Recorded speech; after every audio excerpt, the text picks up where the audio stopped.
medyo pagubat levels na siya.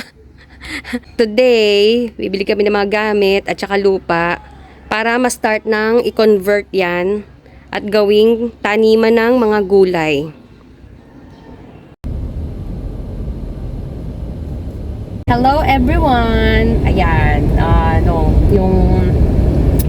since yung aming likod bahay, gusto na naming gawing taniman. Ito, on the way kami papunta sa bilihan ng lupa at yung ibang mga gamit na kakailanganin namin sa pagtatanim. Project kasi namin gawing lahat ng tanim yung mga gulay para eventually hindi na namin kailangan bumili ng mga gulay na itatanim namin, doon na lang kami kukuha. Garden to kitchen ang eksena natin yan. Bali, bili kami niyang ganyang lupa. Yung mga products dito. Kasi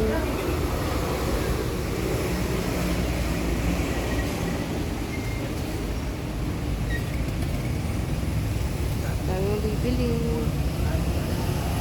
Ang lupa.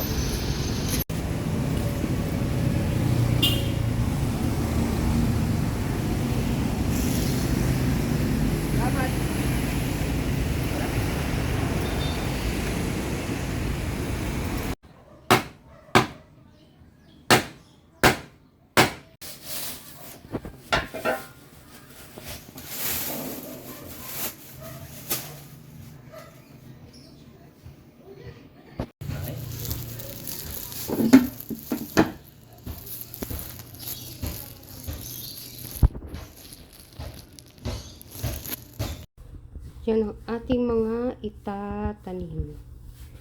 Hey! For the boots tayo. Isa rin yan sa mga lilinisin natin.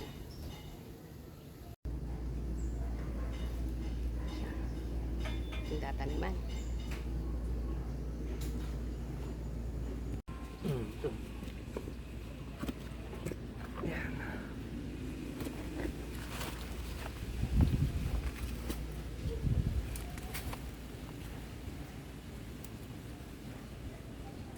Pogi ng hardinero namin, oh. Ay! Bali, nag-stop muna ako dun sa paglilinis sa kura namin. Yung husband ko na lang ang naglilinis muna kasi medyo mainit na at hinihingal-hingal na ako. Pero, gagawa ako ng mixed berries shake.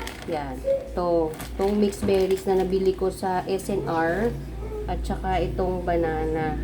Tapos, ang ipapanghalo ko ay soy milk. Yun. Tapos, gagamitin ko lang itong nabili ko lang sa Lazada itong Marflex na to. Heavy duty naman siya. Creamy shake. You want creamy shake? You want creamy shake? Parang Yeah, I like creamy shakes. Wow. You like this? Yes. Okay, I'll give you later.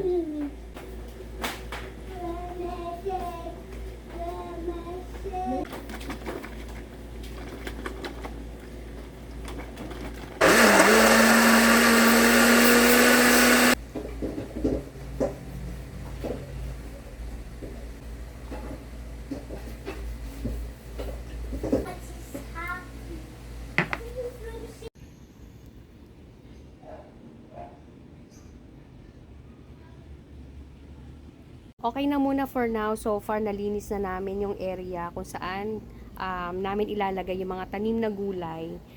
Bali, ang sabi sa akin, ipupunla daw muna yung mga seeds na nabili ko.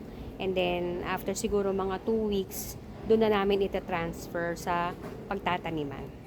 So, yun lamang po for today. And if you enjoyed this video, please give this a thumbs up. Kung hindi ka pa subscriber ng channel na to, please subscribe now and hit that notification bell para manonotify ka sa lahat ng aming videos. Bye!